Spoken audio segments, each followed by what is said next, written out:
Good day, gents. It is now an hour later for me because you're still part of that daylight saving system. So we are too simple-minded to adjust our times. We just wake up earlier or later. I completely disagree. I think that's absolutely the way it should be everywhere. I don't think there's anything simple-minded about sticking their fingers up at this whole time change business.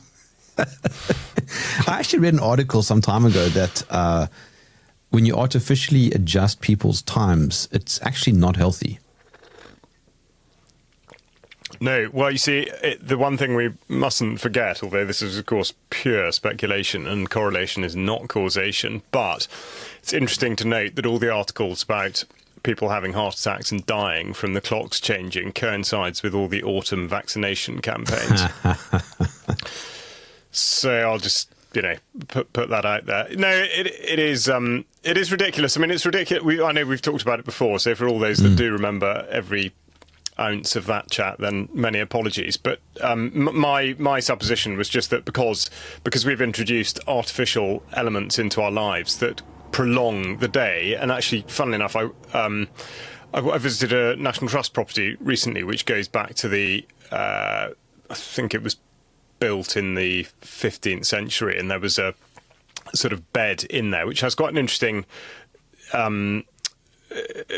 sort of text written. They've printed it out onto a bedspread, but it was actually from a handwritten note of the period, and it describes the squire's night, which was that he would go to bed at about 8 o'clock in the evening and then wake up at about midnight. So that would be the end of the first sleep. Wake up at midnight, potter around or write or whatever by candlelight, presumably, for a couple of hours, and then go back to bed again about 2 and get up at 6. So this idea of a first and second sleep, and I think that's something that we don't really talk about very much. First of all, we prolong the day through looking at screens, gadgets, using electric lights, all that sort of stuff, as well as the culture of sort of going out in the evening.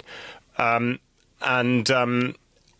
then we expect to be able to make up all of our regenerative sleep in one go. And that is highly unusual. I suspect very strongly that we're not really designed to do that.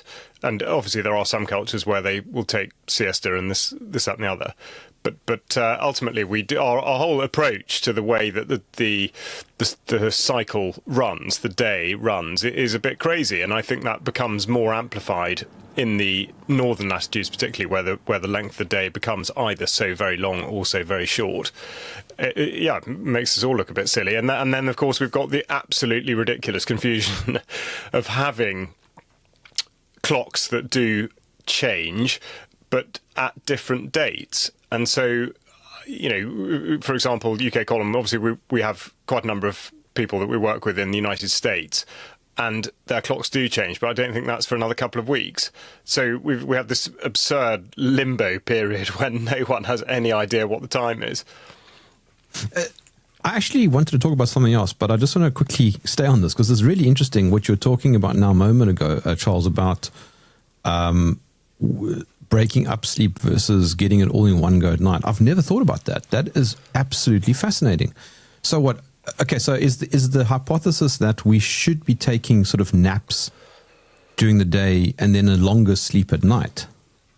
I think it probably well, you see, this is again where latitude and daylight hours come into it, but I think by and large the bulk at night. But the idea, I think it's really just this idea that you would do all of your sleeping in one go, and in fact, that's very much corroborated by if you ever go to a well-preserved sort of abbey or monastery, you will get the sense that the monks absolutely had a program that meant they slept for a bit, then they would get up and they would work a little bit more or pray or whatever during the night, and then they go back to bed.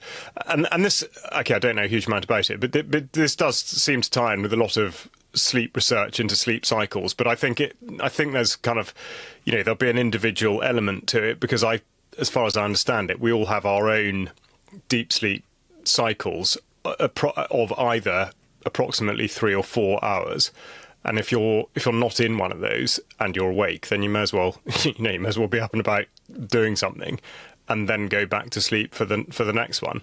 But it's just the trouble is, obviously every aspect of our lives has been organised now around doing something that is probably not really coming naturally. And I think lots of people listening probably do on occasion, I definitely do have those moments where you wake up absolutely completely wide awake in the middle of the night for no apparently good reason. Nothing's actually woken you up, and it does sort of seem silly not to think, right, well, I should just be doing something. You've given me an idea now for my show. Okay. That is really interesting. Yeah. And I mean, sorry, if I think about babies, they have naps during the day, and I guess that's simply because they're growing and they require more sleep. But I mean, your body also tells you when it's exhausted, and that often happens to us. I don't know, let's say lunchtime, you feel like, I just need to lie down for 30 minutes, or I just want to sit down for 30 minutes. Your body's saying, hey, just give me a moment here. And then we override that. Well, yeah, we do. There are some people, absolutely believe in the idea that you don't actually sleep for a big block of time at all, that you sleep 30 minutes every 4 hours, and that's day and night. There's some people live by that. I don't know how effective it is. They claim it makes them extremely productive, and it is very effective. But I haven't heard people discussing this in recent years. This is something that is going back 20 years to the last time I sort of heard people talking about this. But there leave are it options. to me, Mike. Yeah. Okay. Yeah. No. I mean, I think you absolutely should find people to talk to about this. I find it completely compelling because, of course, the other thing is the delusion that we are regenerating ourselves because we believe we've had enough sleep. An awful lot of people will not have had sufficient sleep, but by the use of stimulants like caffeine, you can convince yourself that everything's fine, your body's working absolutely as it should be. But it's not. These are sort of artificial inputs which are sustaining a pattern of life which is basically unnatural. And again, you've just talked about eating as well. I think a huge part of this, again, the disruption of this is the way that we eat. This idea that you should eat 3 times a day and at sort of regular intervals. And again, it's not that it's just so odd that would be our take when you look around you and there's not a single species on the planet that does that. Either you've got creatures that sort of browse or graze almost all the time, or they will just have one big scoff and that's it.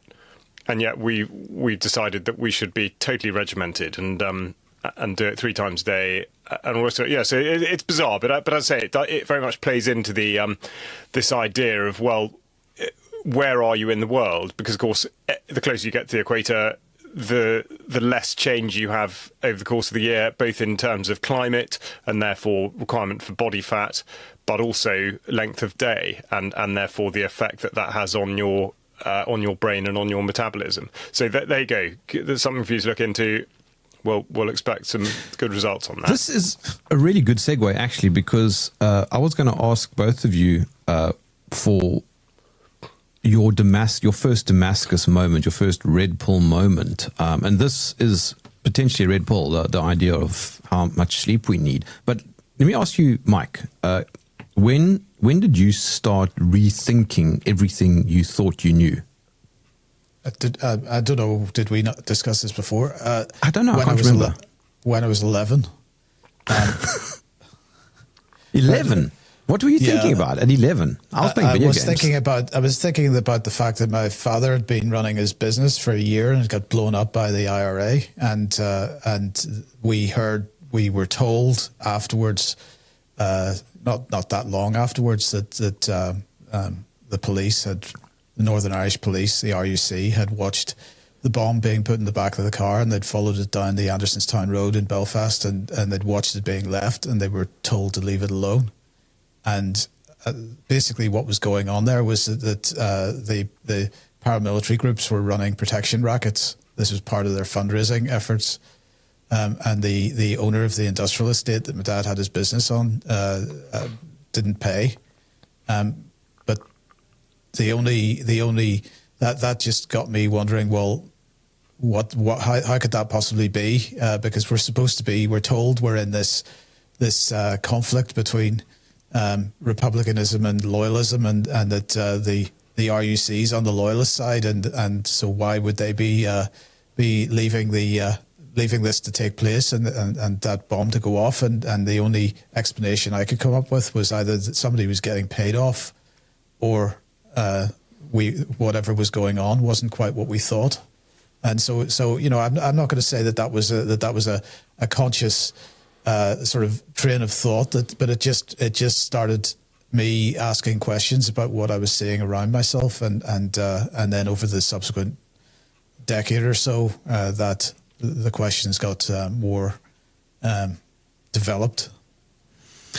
I wrote a Substack this week discussing, when I first started changing my views on things. And I think that's what led me now to asking. I don't remember this conversation. If we did have it, I apologize.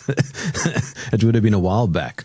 And in my Substack, I said that my first sort of Damascus moment was around 2009 when I watched a documentary called The Great Global Warming Swindle. And that was when I thought, oh, wait a minute.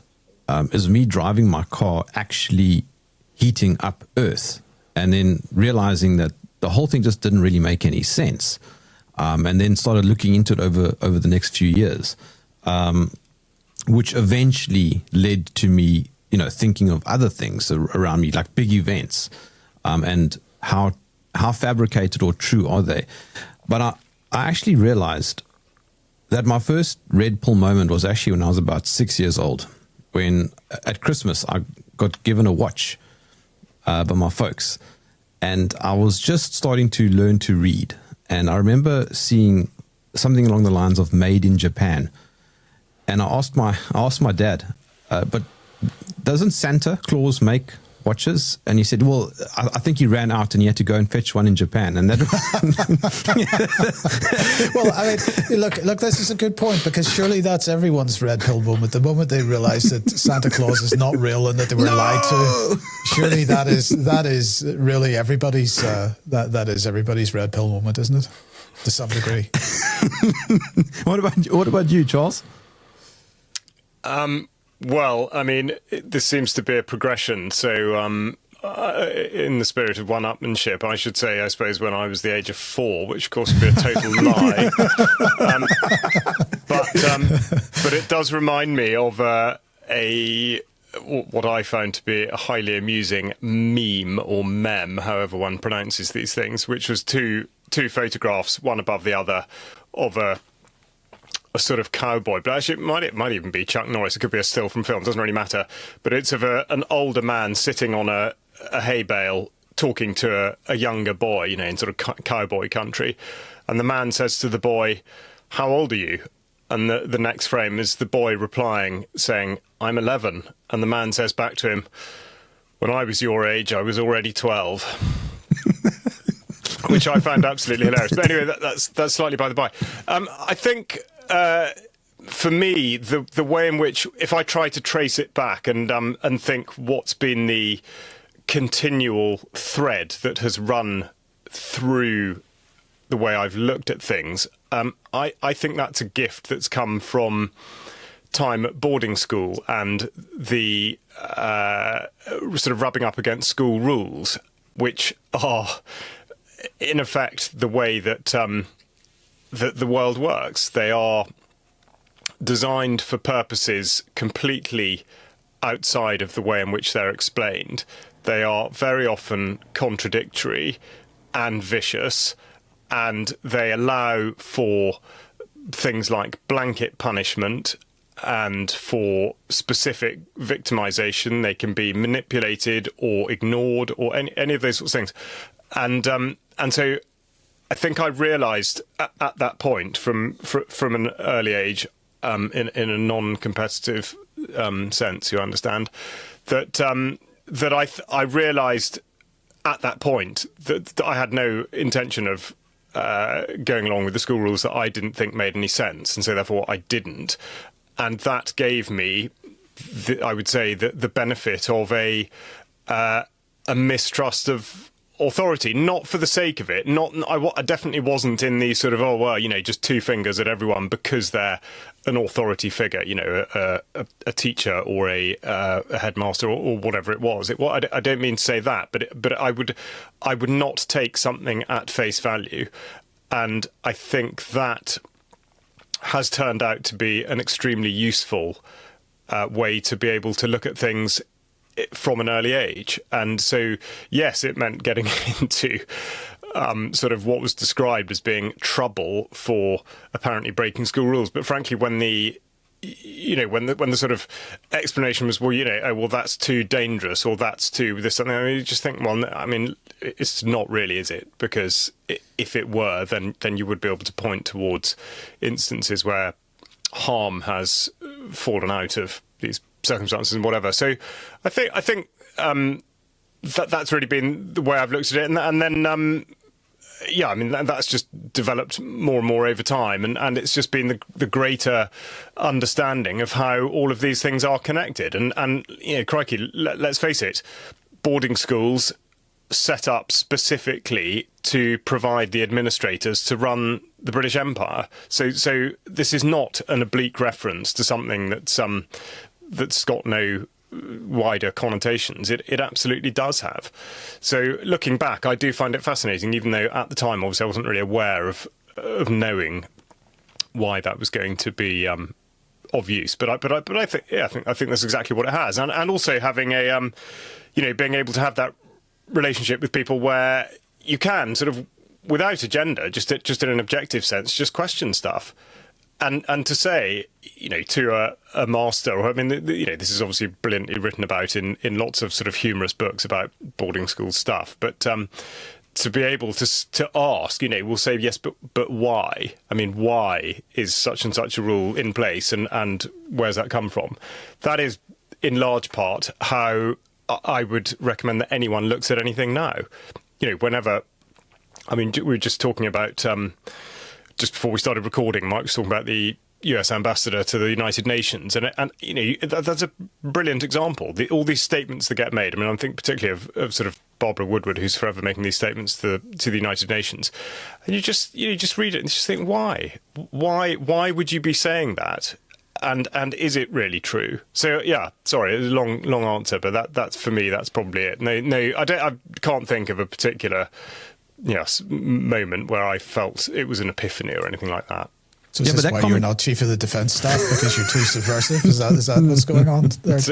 Sorry, say that again, Mike. What was the beginning of that? I said, is that why you're not chief of the defence staff already? Because you're just too subversive? Well, I think there's probably a few reasons why I'm not chief of the defence staff, but that might be one of them. Yeah, no, it's a good point, because that, again, for anyone who knows a bit about my background, yes, obviously listening to that, might be thinking, well, how does that work if you're, if you spent time in the army and indeed the police, and it does, because it's all to do with having a rationale. If you can explain why you did or did not do something, or you question something on a consistent and I say objective basis, then frankly, exposing faults within the system, it doesn't necessarily win you any friends, but it can work out to people's advantage if you find that you are actually dealing with somebody who does have the sort of honesty to respond, and that absolutely did happen. I can absolutely think of instances of going to people who were sort of further up the chain of command and addressing a particular issue, and it would be dealt with. And it was just fascinating to think that sort of a thing could have persisted for so long without anyone really questioning or challenging it. So it's always worth it. Your point, though, about asking why is so fundamental. I've seen cartoons, where kids will say to the parents, "But why?" And then they'll answer, "But why?" And then they'll answer, "But why?" And eventually they get to the point where they'll say, "Because I said so." And that is such a dangerous place to be, actually saying, "Because I said so." It's the act of asking why is really crucial to critical thinking, Charles. I think that's a great point that you're making. Yeah, it is, and that again is an excellent sort of rejoinder, because this is for a lot of people sort of where it does go wrong. And I think if that is one for parents to think about. Yeah, if that is your fallback, you're in trouble. You really do need to have a better answer than that, as you should in any environment. In fact, it was relatively recent. I was dealing with a solicitor who prefixed the conversation we were about to have with, "I'm just doing my job." Absolutely incredible.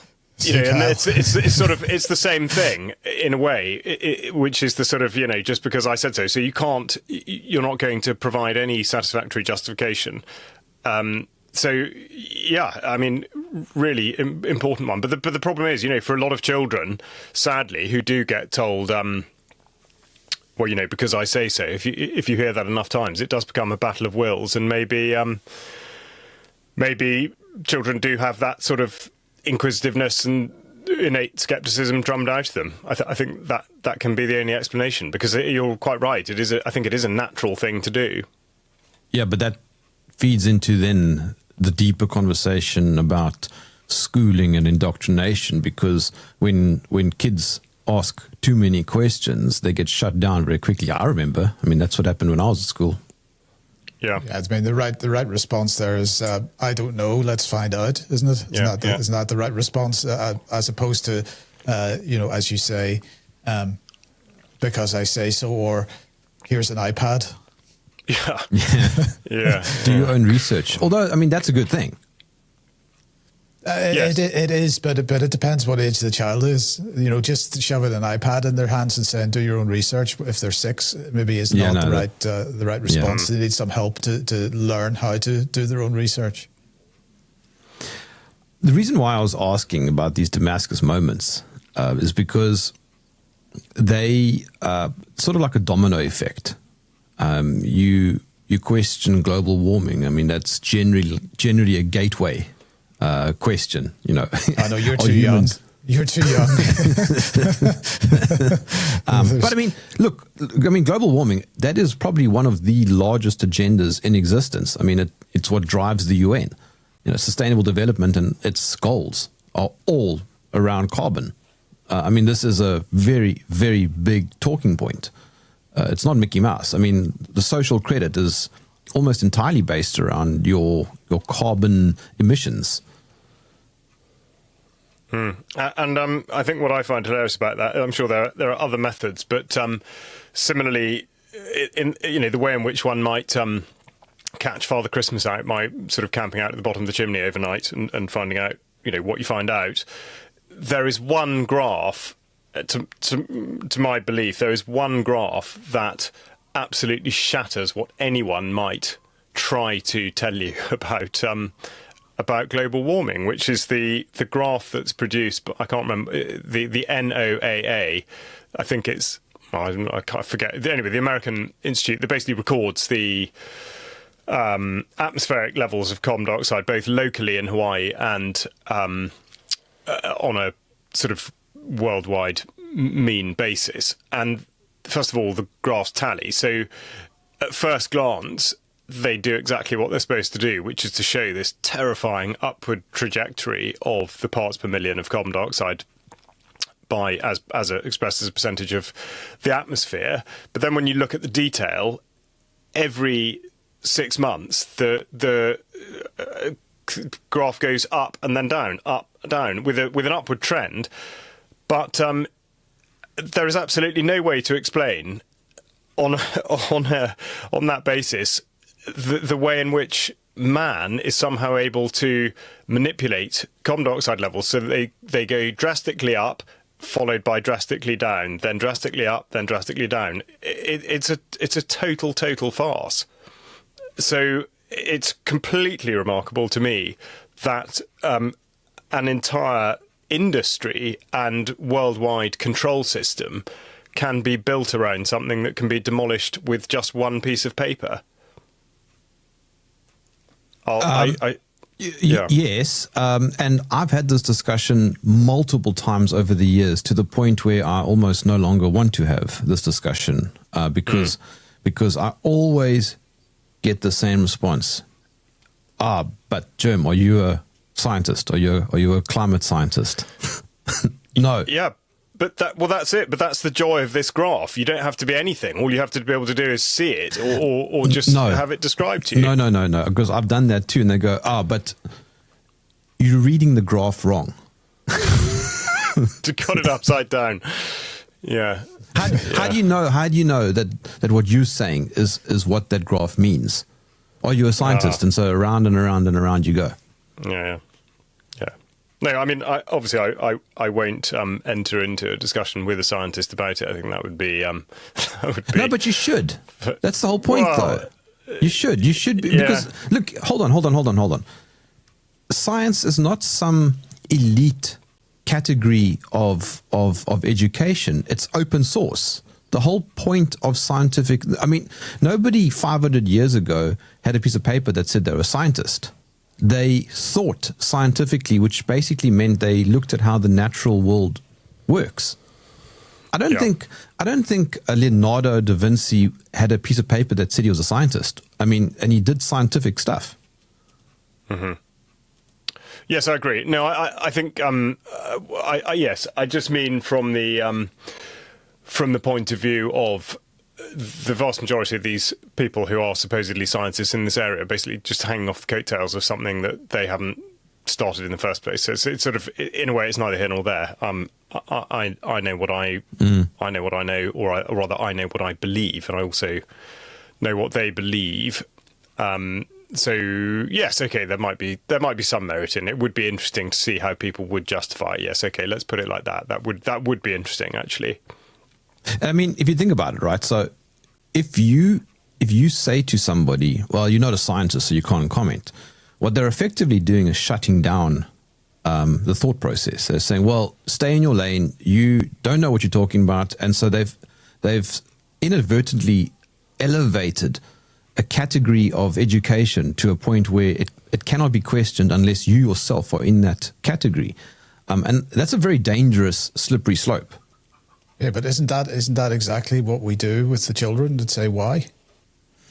It's exactly the same thing. It's just they view us as being children that are asking why, and because I said so, because I'm a scientist. It's exactly the same thing. But it's not the same though, Mike, because children are physically way too young for some of this kind of thinking. But they would argue that they've put decades of their lives into understanding this stuff, and we haven't. Therefore, they're qualified and we're not. And so I think it's absolutely the same mentality. And so, what's the counter argument? Well, you still got to be able to justify it.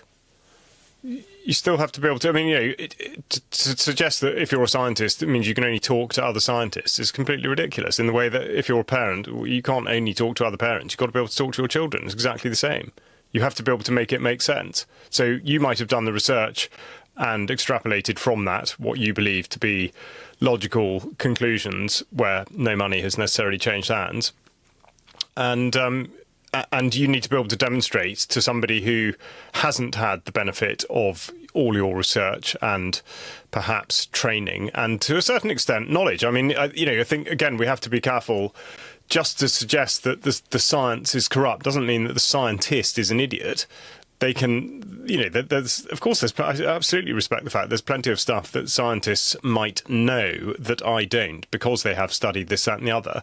But to suggest that when presented with the findings that I could only come to the same conclusion as them, or indeed that I might not be qualified to come to a conclusion because I'm not a scientist is ridiculous. If you're going to tell a child that that putting their hand into a fire is going to hurt them, and you need to be able to explain why, I think as a parent you would not struggle too much to explain why. Whereas there are some things, if you're going to tell a child not to do it or to do it, then and you can't explain that, then that shows you've gone off course. I think it's exactly the same with science. I'm sure the bottom line here, Jerm, is the bottom line is that science and politics and the media, well, certainly science and politics, let's leave it with those two, are at this point in time inherently corrupt because of the way that they are funded. And so when we have scientists and politicians effectively being employed to do certain types of work by lobbyists who have vested interests, then there's nothing objective about either of those areas of endeavor. And so, that I think is the core of the problem here. I'm sure there's a segue in here somewhere, but I've got an app on my phone that'll take a website and it says ELI5. You can see that there, which means explain like I'm 5. So there I've got a UK column article that it's summarizing as if I were a 5-year-old, and perhaps because I said so thing should switch to actually engaging in the same way that a scientist saying stay in your lane should change to engagement rather than shutting down discourse. I think this is a very hard thing for certain types of people to do, particularly in technical fields. It's a hard thing to some people find it extremely difficult to communicate with non-technical people and put these ideas in a way that, that is a real skill, it has to be said, and there aren't that many people that are able to do that. So I'm not going to criticize, a scientist for not being able to put things in a way that the general public would be able to grasp in some of these more complex areas. But it is something that's needed, I think. I had a conversation this week, which will be out on UK column, I think, next week, with fascinating woman who has been studying children's books for like the last 20 or 30 years. And she was making the point that 100 years ago, kids were reading books that are now considered teenager or adult books, like Charles Dickens and whatever else, right? When I was 6 or 7 years old, I was reading, Jump, Sally, Jump. Whereas 100 years ago, kids were reading full sentences. And she was basically making the underpinning point that society is being dumbed down. And she argues deliberately so. And then there are a lot of, very good reasons for that if you want to control thought and you want to control people en masse. It's also very scary. So one of my earliest memories is in my grandmother's house was a boys' own annual. I still have it, but it was something that I guess my dad had that they had bought for him when he was a certain age. But boys' own annual was the obviously the annual where they took every issue for the year of the boys' own paper, which was this was from 1901, I think, this particular version, and the first thing that you notice is that this is the comics of the day, for kids that are growing up sort of 10, 11, 12, whatever. And just the density of the text, the stories that are published are proper stories. They're not cartoons. And the density of the text, the size of the text, the fact that amount of content was read in 1 week and then there was another one came out a week later was just amazing to me. It's always been amazing to me. At the equivalent age, I was not able to really engage with that content because it was just already at that stage, I was not... I was not at the same level that they were expected to be at that age, 60 years before. So that's, or 70 years before, whatever it was. So that's, I think that absolutely, what you just said is absolutely correct. We have allowed ourselves to get ourselves to the point where we're not actually able necessarily, or we don't have the skills. We never were taught to think at a level that maybe we need to be thinking at this stage. I don't know if this is true, but I heard that a lot of particularly Western schools are no longer teaching cursive handwriting. When kids learn to write, I learned to write in cursive. And as far as I understand, there are a lot of very good psychological reasons to do that. And if kids are not being taught that now, that's also a bit sad. Well, they're barely being taught to write at all in schools anymore, because what's the point? You speak to your computer now, hey Siri, whatever it happens to be. Why do you need to learn to write? And now I have heard recently that of a couple of schools that are starting to sort of bring this back and trying to teach kids to write cursively again. So whether that's a general sort of pushback on that, I don't know, but maybe there's some people thinking that this is not a great idea to not be teaching kids how to write anymore. When I was looking into the dumbing down of kids, I'm a huge fan of Asterix, and I didn't know this. It turns out that a whole bunch of Asterix books, because it's written in French initially, and so English is the big translation of Asterix. But I had no idea that when they exported Asterix to the United States, and I think this is still the case, a number of the characters' names were changed. They were made shorter and simpler. That's unbelievable. If it's true, it is unbelievable. I certainly didn't know that. It is true. I mean, I saw this on Wikipedia. It must be true then. It must be true then.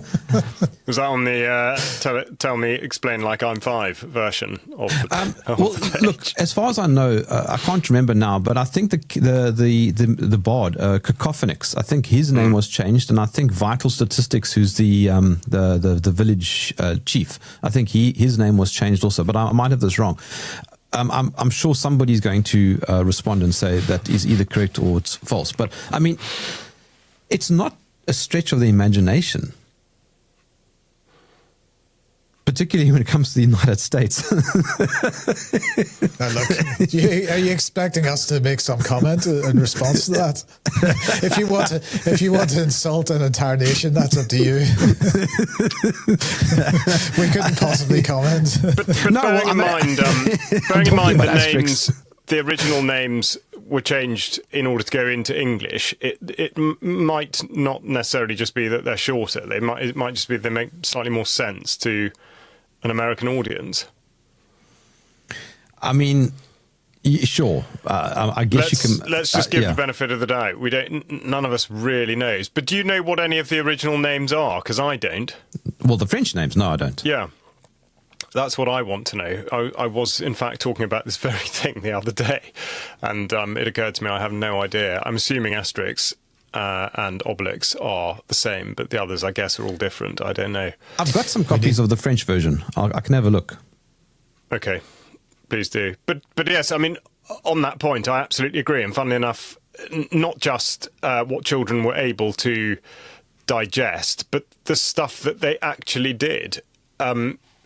The most recent encounter I've had with that is reading Arthur Ransom's books. And I was just reading a chapter of Swallowdale last night, which involves, it's one of the sailing boats they're using crashes into a rock and sinks.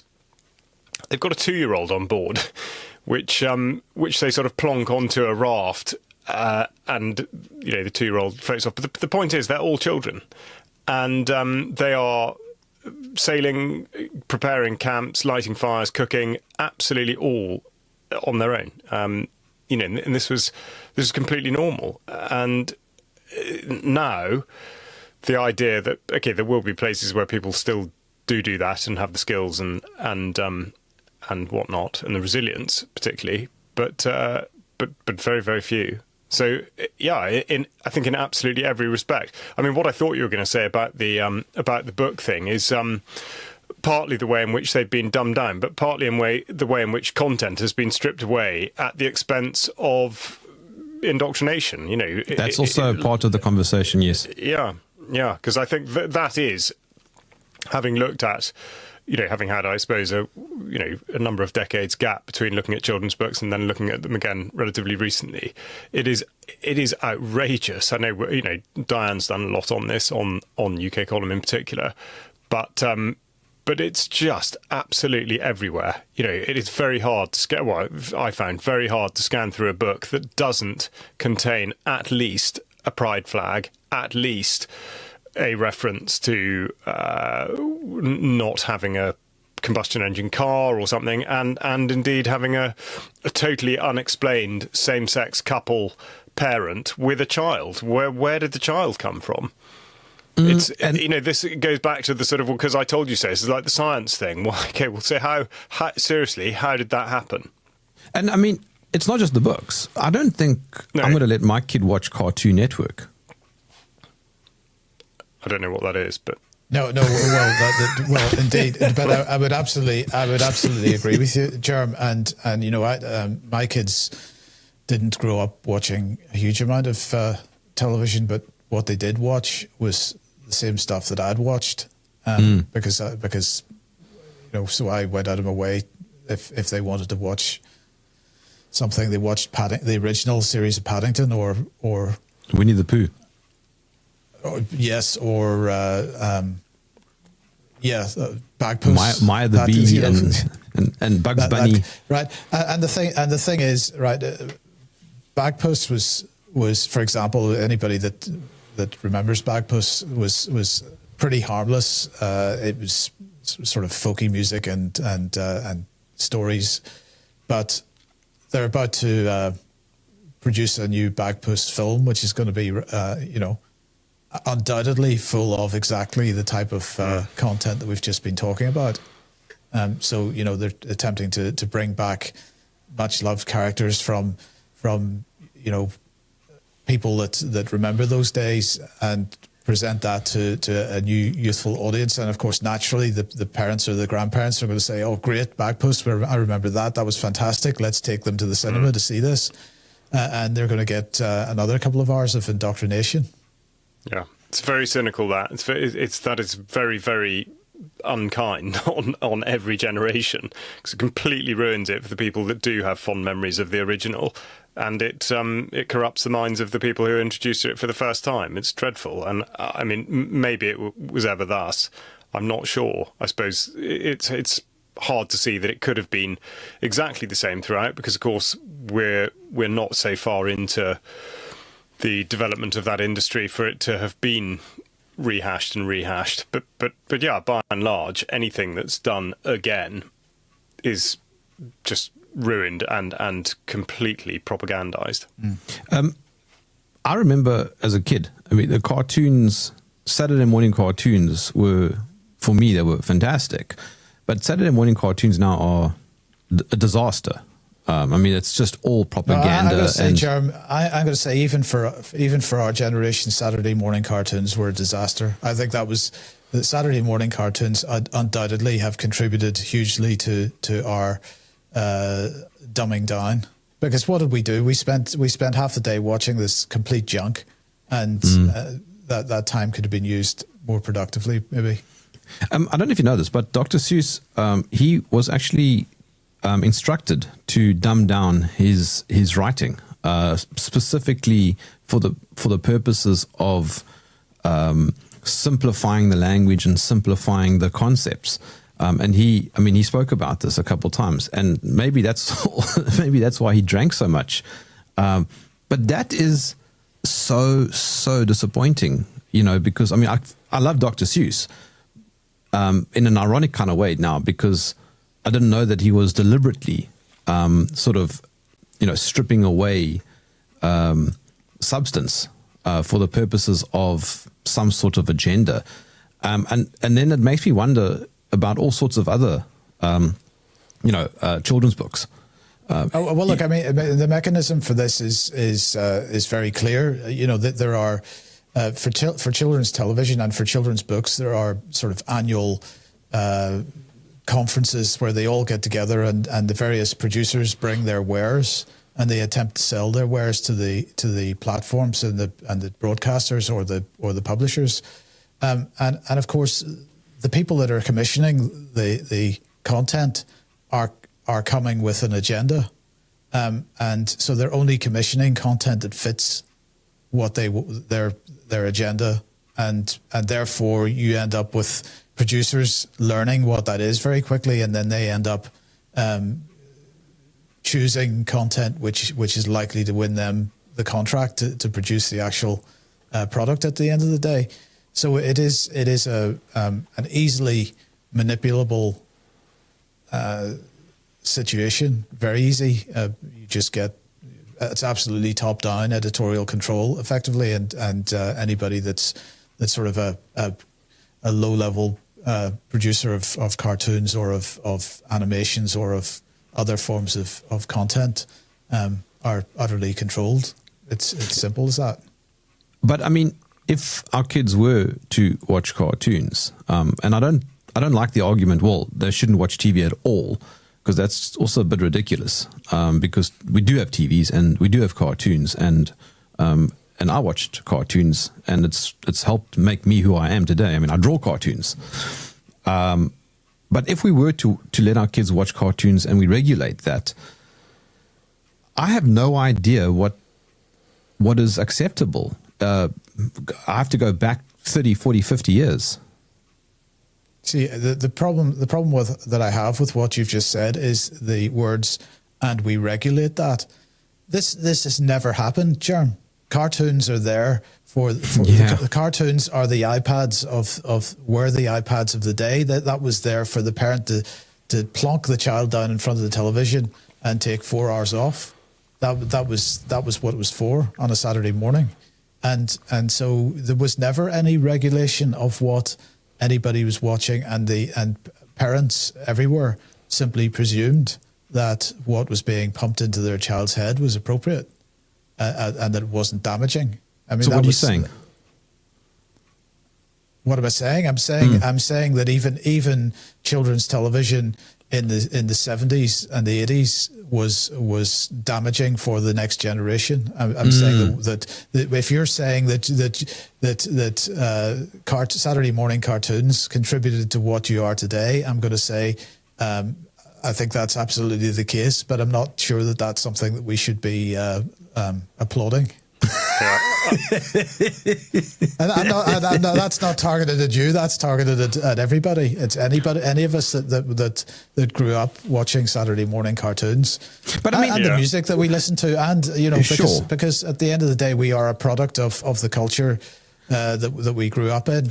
And I've said this before, but if we just look at politics, because that's what we see on a daily basis, sort of thing.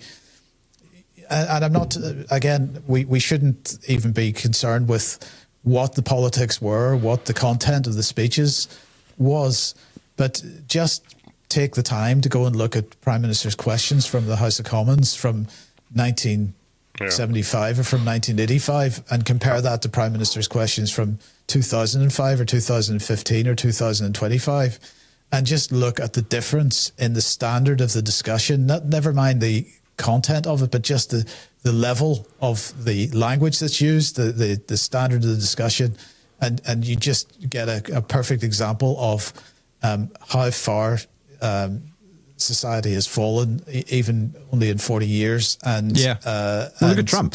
Why we're so screwed. But look at the way Trump speaks. These are the people. Yes. Well, yeah. He knows who he's talking to. Yeah, I think it's fascinating. I think actually, Jerm, I mean, again, this is not said at you, but the wider point on television, I think it is one to consider. And I of course, I absolutely understand what you mean about sort of deriving pleasure and inspiration and whatnot. But just think of how how things are brought into cartoons in particular. Like, for example, you know, you get a bump on the head. The cartoon character gets bump on the head. The next thing is, you know, there's somebody with a sort of red cross on their little white hat giving them a pill and an injection. It's those sorts of things which are just absolutely part and parcel of it that mean that people are immediately, whether they realise it or not, I mean, of course they won't realise it, but they are absolutely conditioned. And I just to sort of, you know, turn this into something of an anecdote. I've not had a television for 22 years now. I've got a family who therefore have never been exposed to television, and certainly on the sort of, well, gosh, what should we do instead front, there is absolutely no issue with that at all. You know, and indeed I can testify to that from my own life. And also the other thing I was going to say is that what I do find very interesting is that as a correlation is that when there were these first mutterings about a novel illness that was going to sweep across the globe, the world, the whatever one wants to describe it as, in 2020, 2019. I saw what you did there. Across our realm. The only people who straight away smelt the rat and realised it was nonsense were all people who didn't have television sets. And, okay, I know that obviously there will be exceptions. I'm not suggesting, therefore, that people do have tellies, can't see any of this, can't work it out, whatever.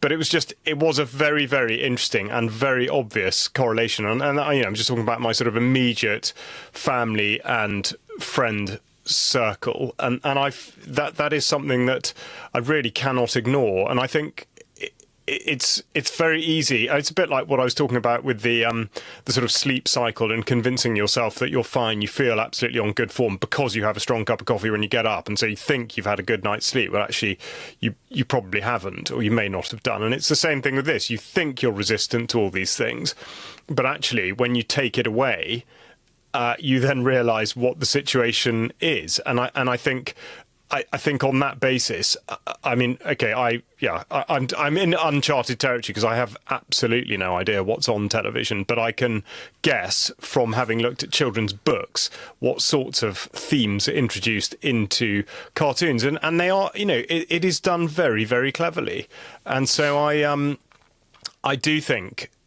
And not just to be a contrarian, but I do think there is a very, very strong case for not having television because first of all, it removes those potential and likely influences, but also going back to what you can digest, whether it's Boyzone or Asterix or whatever, you've got the time to do that, and you do it. And certainly where I've seen an absence of television, I've absolutely seen the presence of a greater stimulation of a desire to read and draw and write and and all that stuff. Be creative. So I just want to give one example of this, and that was a British television series on BBC called Grange Hill for kids. It was a sort of soap opera about school, and my mother was a primary school principal, and she despised that program with a passion, and I when I was that age, couldn't really understand it, and she said because what they did was they took the issues that an inner city London school would have had, and then they exported those issues to the rest of the country. So the types of the justification for the program was that it was just sort of expressing the day-to-day lives of kids at school in a particular either humorous or dramatic way, but in fact, what her point was, it was taking for example, the way the kids were speaking to the teachers, or the way the teachers were treating the children. It was just taking that unpleasantness and exporting it to schools that never had experienced these types of problems before, and I think that there was, looking back on it now, there's a lot to be said for that point of view. I mean, I'm not sorry, Charles, but I just want to quickly comment on what you're saying. I'm not opposed to not owning a TV at all. And I'm certainly not opposed to, I guess, blocking Saturday morning cartoons. But I see it just as an extension of the ancient Greeks. It's just entertainment, and the human condition does require entertainment. It's theatre. I mean, we go to the theatre still. I don't know if you still do, but I mean, I try and go to the theatre at least once or twice a year, and I dress up and I wear a suit, and because I think it's one of the last bastions of sort of high society, and I think it should be preserved. I get very, very upset when I see people going to the theatre wearing shorts.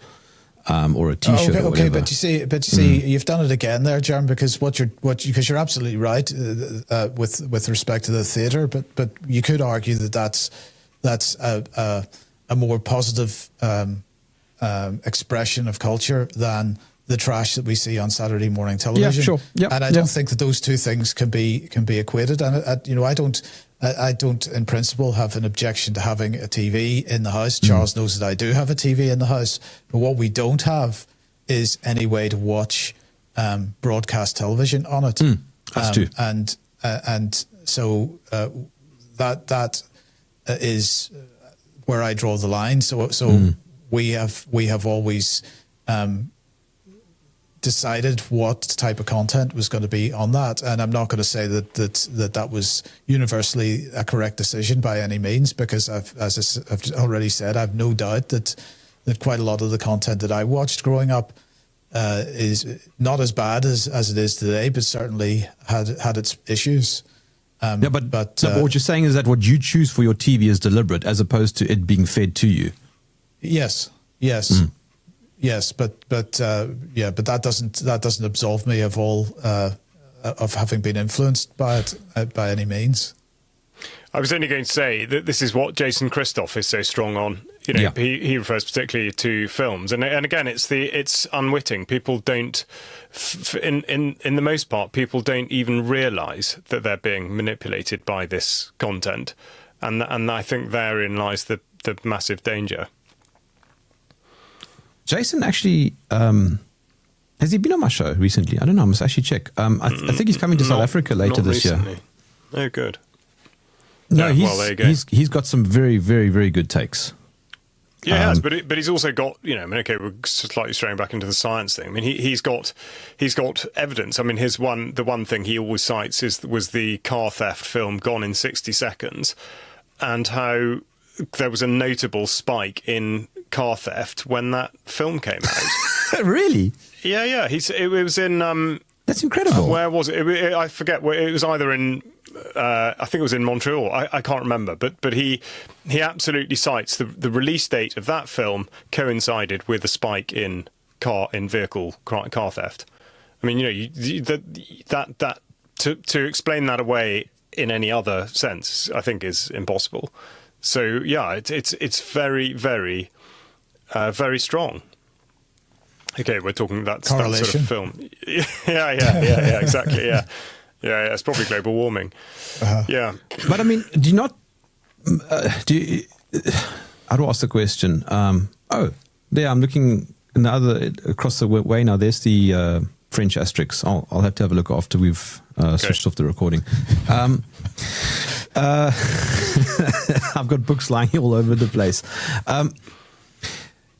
Is there a fundamental difference, though, between books and TV? I mean, if you're going to say, well, we don't own a TV, then is it the same thing as saying, well, we don't own a library? No, it is completely different for so many reasons. You do the work when you're reading a book, not just because you're physically reading it, but because you are creating everything that you're reading on that page. And your brain is utterly active. You sit there with a television set. I mean, again, there are loads of studies into what actually happens and the way in which people are going to sort of almost like a trance-like state. But you are on receive only. Your imagination is doing nothing. I mean, as far as I understand, it's engaging totally different parts of your brain.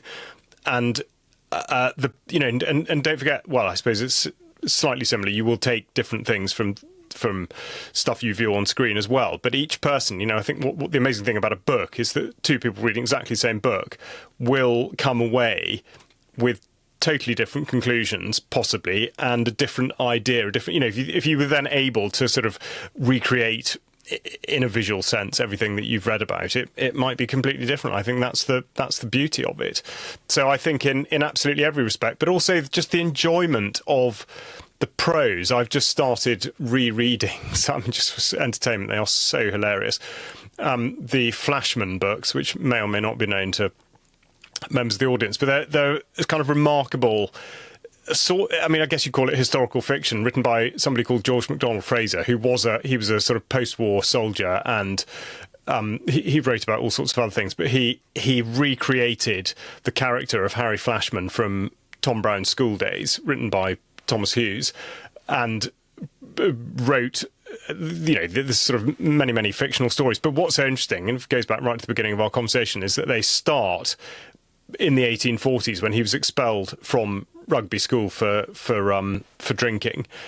But the prose is absolutely first class. I mean, it is the wordplay and the humour that's introduced is absolutely without compare, I would say. It is such a pleasure to read it.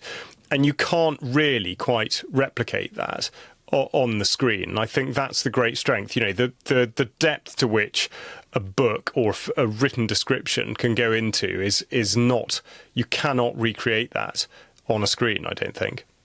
And would that apply also to an audiobook? I think it would, because again, you're not an active participant, and people are putting audiobooks on in the background while they're doing other stuff. I mean, part of the problem here is, aside from the sort of hypnotic effect of screens, another part of the problem is that people tend to put this entertainment on while they're not actually focusing on one thing. That's they're true. not doing anything well, and they're not concentrating. The information's going in at a subconscious level, but I think Charles is absolutely right. It's the active participation in creating, because the words are on the page. You've got to create the scene in your mind to absolutely understand what's going on in the book, and that is a creative act in itself. And this is something that we have absolutely lost through the visual mediums that we're being bombarded with these days. It's a good point. So make sure that instead of listening to an audiobook, you read a book while driving. Yeah, right. Absolutely. All right. I see we are out of time.